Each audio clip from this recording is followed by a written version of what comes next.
Hi, everybody. Anish Majumdar here. Welcome. I'm so happy that you guys are joining me. This is our very first inaugural coffee and career talk we're doing here. We're going to be doing this live. We're going to be doing this every morning at 9:30 a.m. And I know that can be a really hard time for a lot of people. I know, I'm a career coach, and to those of you who are just getting to know me, I've been a career coach helping job seekers, high performers, people of all stripes who want to get better in their careers. I've been helping them for over 12 years, and before that, I was a job seeker myself.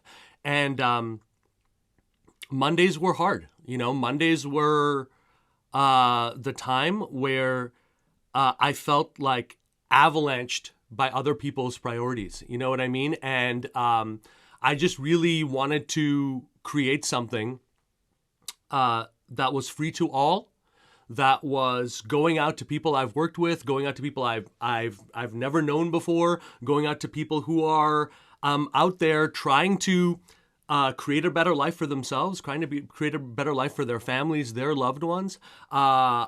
I wanted to create something, if only for 20 or 30 minutes in the morning, where we get to celebrate you, we get to celebrate and bring you up to speed in terms of what's going on in the hiring market, what's going on in the job search market. I get to give you a win that will help you short-term and hopefully help you long-term, that you can carry with you for the rest of the week. And above all, I can start or support the things that you're already doing to change that dynamic, because I don't want you to be unhappy on Mondays. I don't want you to be dreading Mondays. I remember when I was in school, I wasn't a particularly good student. And I would start actually dreading school on Sunday afternoons.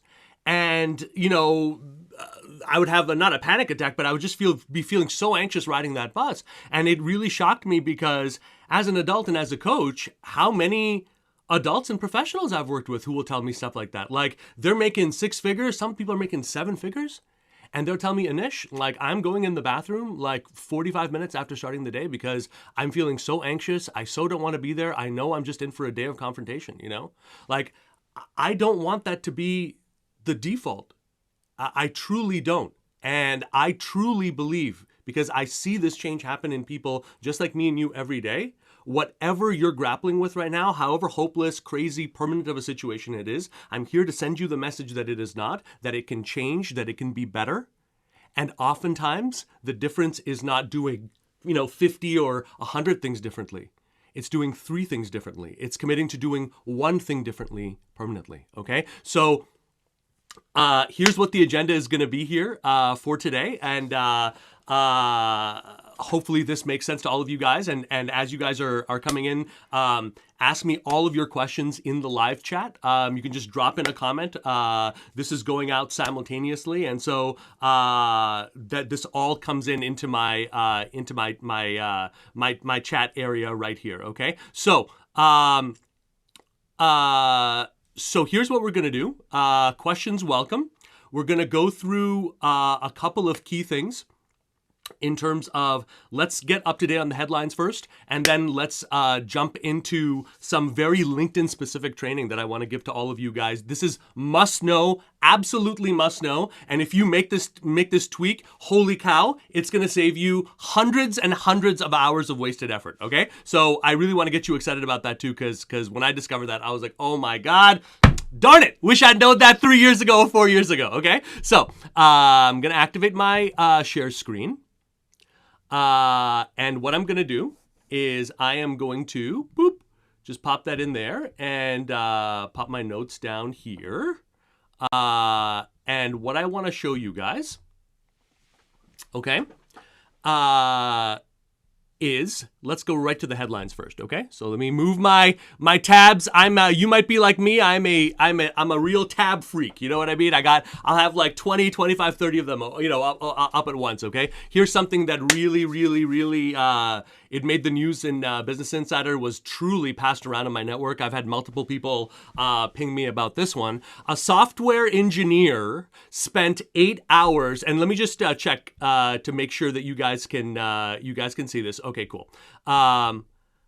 This is our actually first time using this platform, so I just want to make sure, having been like, hey, Anish, don't know what the hell you're looking at. So, okay, cool. Just bear with me for one more second. Just want to make sure this is there. Okay, cool. Perfect. That's what I was looking for. Okay, guys. So, check this out. A software engineer spent 8 hours daily applying to entry-level coding jobs for 6 months. She was rejected 357 times before receiving an offer. Okay? So for those of you who want to read this, let me drop this in the chat for you guys really quick. Okay?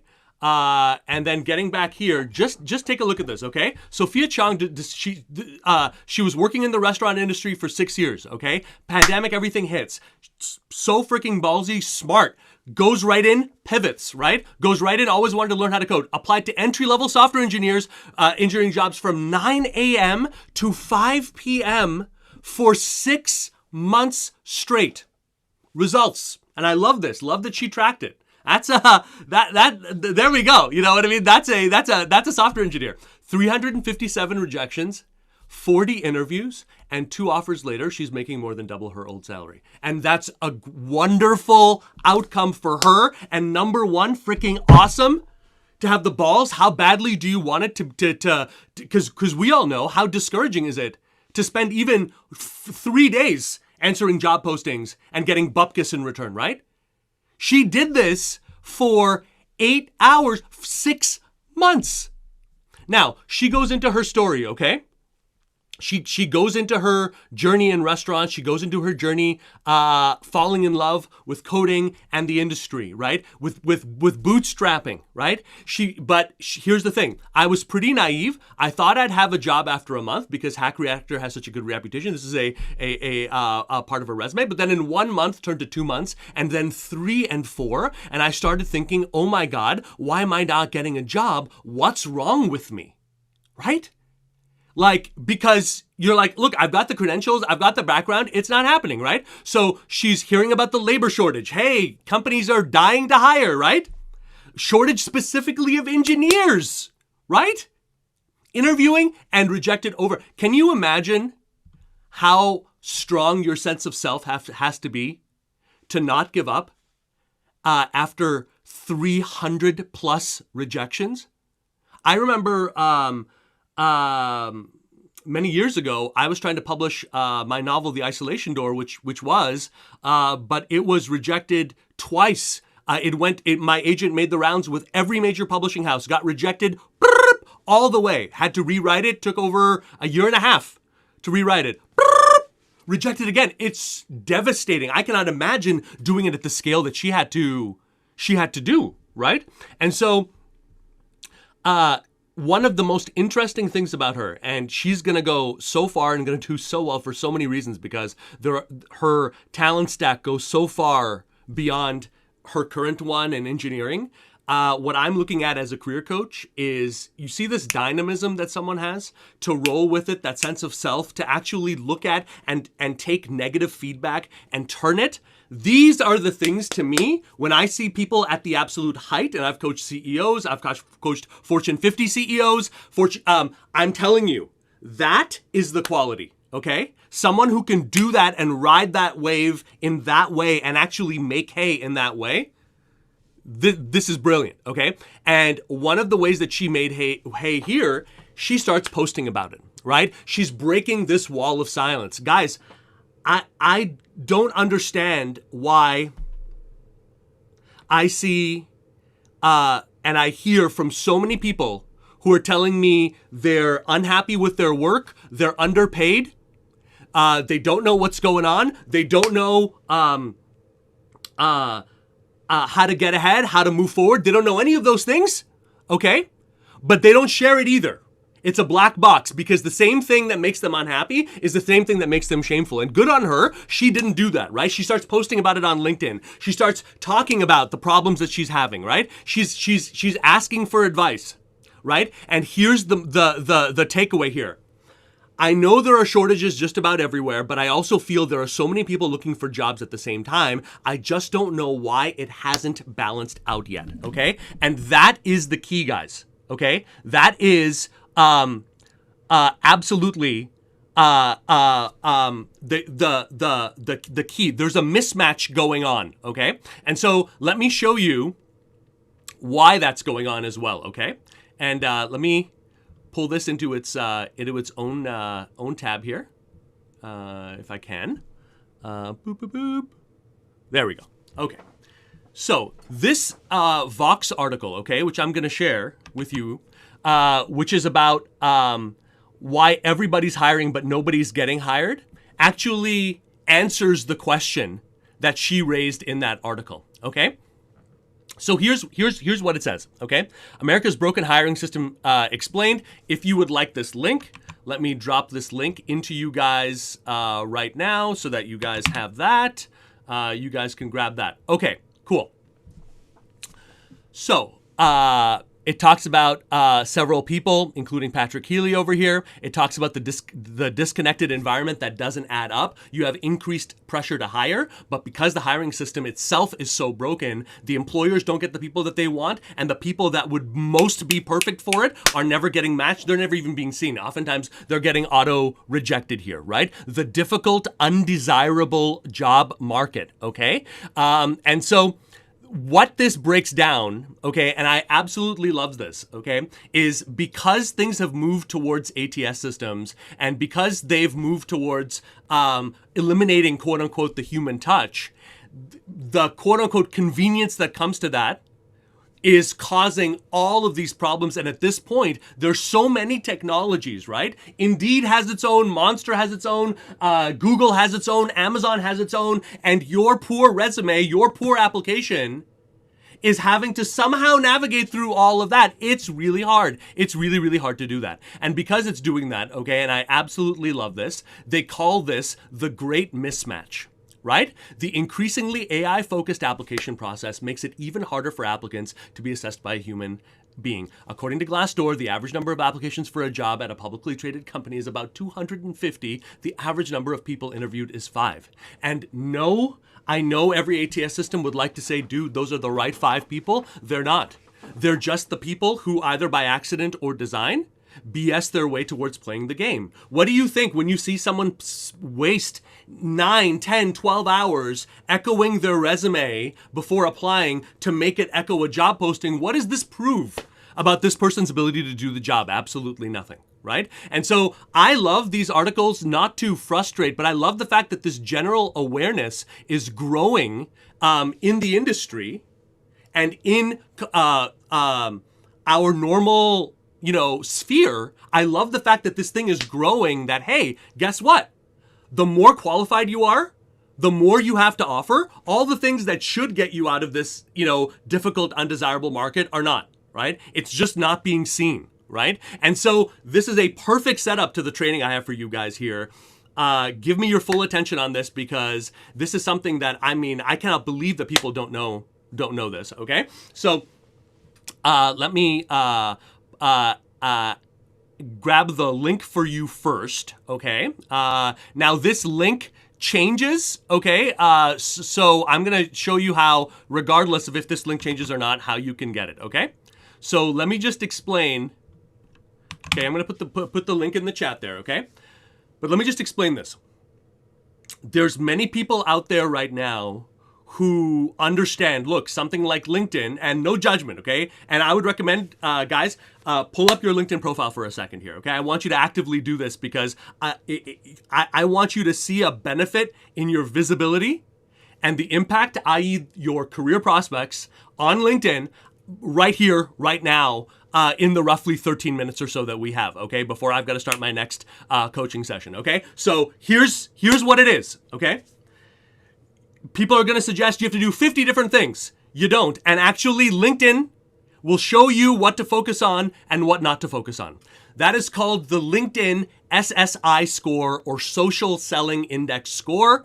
No, you do not have to have a premium account like Sales Navigator to have this score, okay? Everyone has it. You have it right now. I'm going to show you how to activate it, how to see where you rank, okay? And what you can do about focusing on the right things, which is way simpler than you might be thinking about, to immediately boost the relevant markers. Now, before I show you this, I have to explain so you understand why this is important. You might be saying, look, great, Anish, LinkedIn scores, how relevant I am on the platform, how relevant my profile is, how I'm building relationships, how meaningful that is, right? What does it matter? Okay. You may have heard that in the last couple of months, LinkedIn has been doing things like implementing weekly connection limits, imposing other things. Okay. That is not equal, okay? Depending on the strength of your LinkedIn SSI score, you are going to be able to get away with more, right? I have like 10,000 plus followers. I've been on LinkedIn for a long time. 10,000 plus people on my network. I build there actively. I outreach. I'm talking. I want to get to know everyone I'm connected with on some deeper level if I can, So because of that, my SSI score is up, and I'll show you exactly what a sample one looks like. And I'm able to get away with way more than someone who's just starting out, right? If you're just starting out, boom, okay, 100 connections, flagged, what is this? Or you have no messages whatsoever, and then all of a sudden there's a massive spike because you just might want a job, or you want to ramp it up. What the hell is this? Block, right? It's not an even playing field in that way, and I understand why they're doing it that way. They're doing it because they want to preserve LinkedIn as a professional place where people, not anonymous BS, real people who are interested in moving their things along can talk about those things that are important, not turn it into Facebook, and turn it into something valuable. Cool. I get that.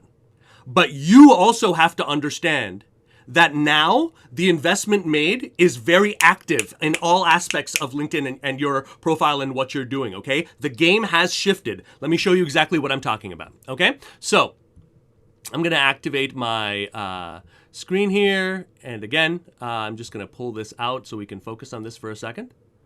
Boop. All right. So as of now, this is it. But really, what I would recommend is for all of you, just like pull up like a Google, pull up like a Google. Sorry, let me just grab my phone here. Do a Google search for.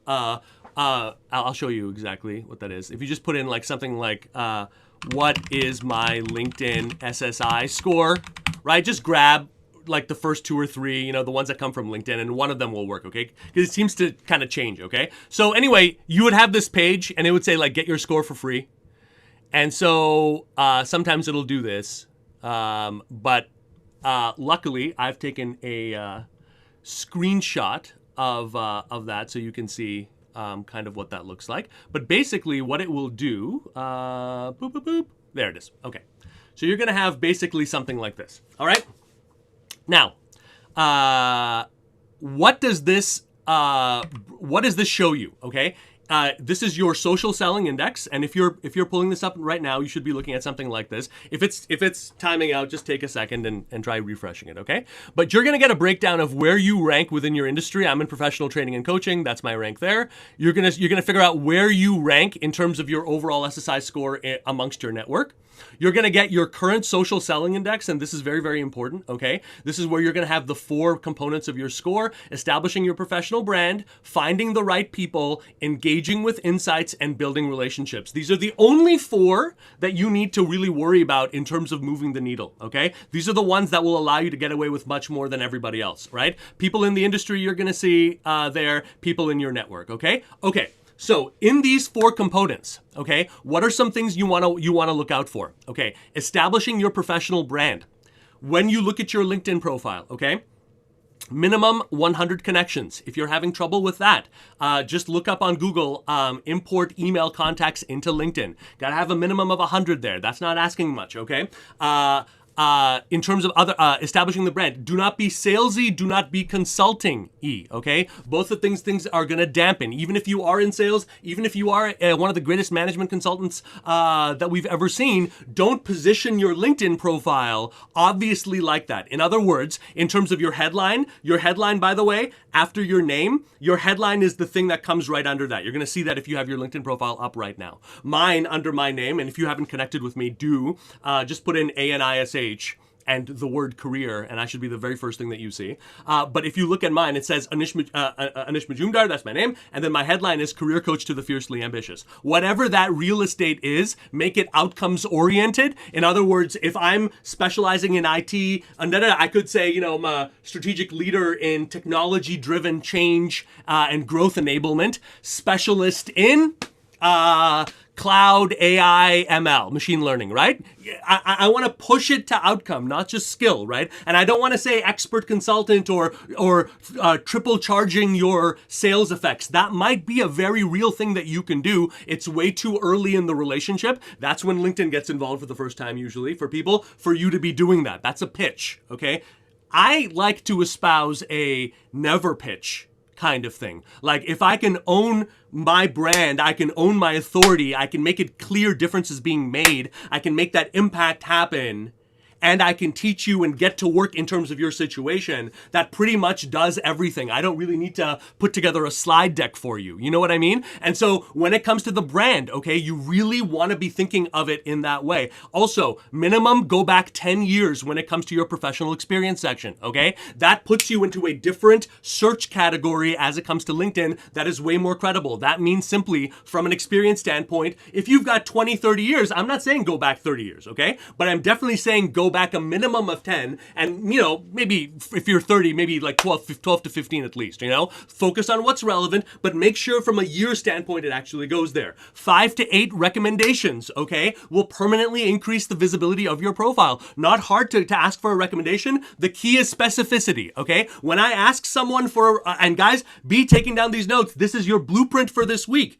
I'm crazy. So I'll tell you, I want your number one priority for you to get better. I want your life to get better. I don't care about your job. I don't care about your boss. I don't care about your coworkers. I want your life to get better. I want you to be selfish when it comes to that. Because if it improves your family and it improves your loved ones, guess what? It was never selfish. I see people dying with their nose to the grindstone, serving bosses, but are unwilling, or that muscle has atrophied, to take one step towards themselves. Okay, so I'm giving you the blueprint here, 5 to 8 recommendations, right? Finding the right people. Be strategic. Being a LinkedIn open networker or lion is a big mistake, okay? Part of the reason is because now the LinkedIn algorithm is like, you got all these randos here. It doesn't make any sense, right? And so, score drops. And by the way, guys, take a look, okay? This is not a game of perfection, right? I rank in the top 1% of in my industry amongst career coaches and experts on LinkedIn. And my score is still 76. And trust me, it's a robust thing. You don't need a 76, by the way, right? But if you're looking at this score and it's like 30, 35, you always have room for improvement, and you're going to get a massive, massive uptick in that, okay? Just follow my rules in terms of not wasting your time. Finding the right people. I only want you connecting with high-level people. Okay, that means the game for you is, how do I make my brand, my positioning, my talking points, right? My conversation skills. How do I make that high level? What do I mean by high level? CXO, the C-suite, should be your number one target. VP director, SVP specifically, senior director at a max in terms of how far down I go is my target. I'm not thinking about anyone else. Not that they're not important. They are. Everyone is important. But what I'm saying is, my goal is, I want to talk about real things, get to real pain as quickly as I can, galvanize to offer as quickly as I can, and move it forward, right? So if I'm going to do that, how am I going to do that if it's not with the right people, if it's not with high level people? I could be having super fun talking with the person in the mailroom, if that still exists, if that job still exists, I'm not sure. But what is this person going to do? How can I galvanize? I need leverage, right? And so I'm always thinking high level. How can I make myself appealing at the high level? Generally speaking, that means in your profile, in your about section, in your keywords, you're not just trading skills. Here's a big problem that I see. People who are in tech, you're jamming your keyword section in your LinkedIn profile full of tech words, but that's not what is expected of you, okay? When we're talking about keywords, we're talking about high-level executive types of keywords, strategic planning, cross-functional team leadership. We're also talking about deeper ones. So don't just think about your skill sets in terms of tech. Think about what those applications are. Root cause analysis, value stream mapping, right? Think about it, right? Think about the applications, agile methodologies, lean and waterfall, right? What are some other applications of it, right? Consensus building, culture change, even a few of those, right? Look at the high level. Look at the ultimate place where people on your path have gone, right? Go to the absolute C-suite again. Take a look at how they're positioning themselves. What lessons can you take? That's not egotistical. That's drifting in the laneway of people who are more successful than you. That's good, right? When it comes to finding the right people, be stringent about who you connect with. Make sure that those people are coming at that strata, okay? Don't just blast out. Do not have an open profile. Do not connect with just everyone. It is perfectly fine for you to ignore a request or turn it down, okay? Engage with insights, okay? People are posting. You don't have to do this even more than twice a week, but pull up your LinkedIn profile, pull up the news feed. I'm going to show you exactly what that looks like. Pull up your LinkedIn newsfeed, and I'll do a new tab here. And I mean, this is not hard to do, right? Pull up LinkedIn, and just engage, right? So comment, shares, see what moves you. Not only that, check this out. If I take, Gary V's post here and I say, man, I love this, I can say, hey, Gary V, shouting you out, man, this is fantastic. And to all of the people following me, could not agree more. What out of this is your number one, right? And so I'm piggybacking off of that. I'm getting the brand equity in some sense from that. And it's helping me, and it's helping everyone, move along. If you do that twice a week, right? You spend 15 minutes twice a week on your news profile, filling that out, engagement, you're going to see a boost when it comes to this engaging with insights. Building relationships. Okay, it's the last part of this, right? And what this basically means is how many of the people that you're connecting with on LinkedIn are actually becoming people who seem to be real people in your life. And, you have a lot of people who have very impressive numbers. They may even have more impressive numbers than what you see here. Awesome. Great. But they're just static because they don't have a plan in terms of where to take this stuff. And I cannot espouse enough. The reason I'm giving you these tips, the reason I'm asking you, hey, take a look at making a boost on your SSI score. This is updated every day, which means if you start making updates to it right now, by tomorrow, you're going to see an uptick in your score. That's some nice positive validation, right? Focus on these right drivers, okay? Content. Take a look at what people are posting on LinkedIn. You can, just as a tip in terms of engaging, you might not be ready to be blasting out posts on LinkedIn, which is a huge driver of your SSI, but here's something that you can do, okay? So I'm here. What I'm saying by posts is you may not be ready to do this, which is huge. If you start doing this a couple of times a week, your SSI score is gonna turbocharge, because that's exactly what they want. They want native content delivered to the platform. They're going to unduly reward that, right? They're not going to reward me just putting in a link here to a Fortune article and saying, hey, here you go, guys. That's not much of a value add, and only 12 to 15% of anyone leave a platform to actually check it out, so most will not, okay? So you may not be ready to do this, but here's a great thing, right? If I'm looking at high-performing posts, right, and I can even do this, like let's say I'm in the leadership space, okay? So I put in leadership, and I go into high-performing posts, and I start looking at what are some of the big things that people are talking about, some of the big articles. I can drop comments on that. I can share that. That brings new views. That brings new attention. And again, that allows me to bring some borrowed brand equity, authority equity into play, right? Every time you do any of that stuff, okay, what's happening is it's opening up this part of your profile. Activity and feature do not even show up until you engage. And this, after your headline here, is the number one thing, okay? That is going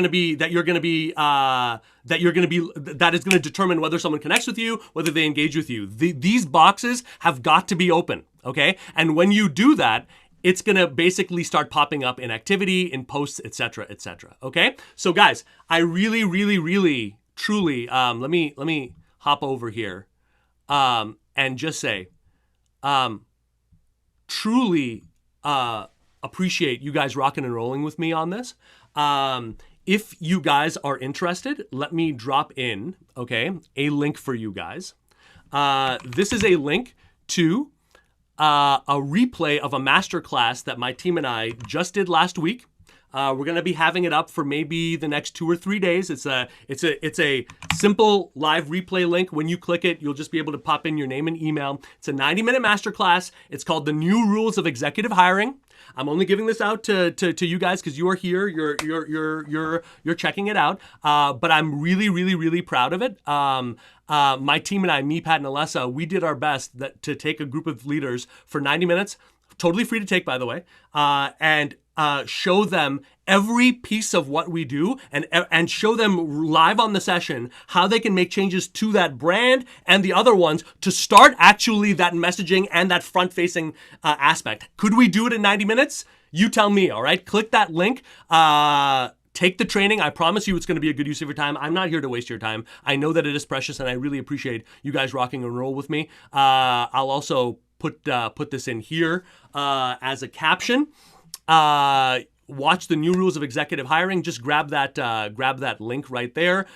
Please activate that as soon as possible. I really appreciate you guys being here. Thank you guys for being here. Our very first, but hopefully not last. Let me know by the comments. Let me know if you got some value out of this live stream. Really appreciate you guys, all right? Have a wonderful day. Hey, don't take any crap, all right? If anyone's trying to push you around, you just remember, okay? When you feel the most vulnerable, when you feel the most lost, okay, that feeling, that's when we earn the success. If you look and you ask yourself truly carefully, okay, the gift that I have of my children, I feel that gift now. They're 8, 5, and 3. Did I feel it on the day they were born? Yes, partly, but I was mostly freaking out. I was having a heart attack. Did I feel it in the first year that they were born? No, I was mostly having a heart attack. The feeling of when you're earning something is very different than when you've had it. Your mind and heart may not be at a place where, oh, my life has changed, but just the fact that you're hungry, just the fact that you're pushing yourself, just the fact that you're like, okay, let's do this. The number one thing that would have defeated you, apathy, you can guarantee for yourself is not going to. So that is definitely worth celebrating today. And I celebrate you guys freaking today. I believe in you guys today. Don't ever give up. Don't ever stop. I'll see you on the next one.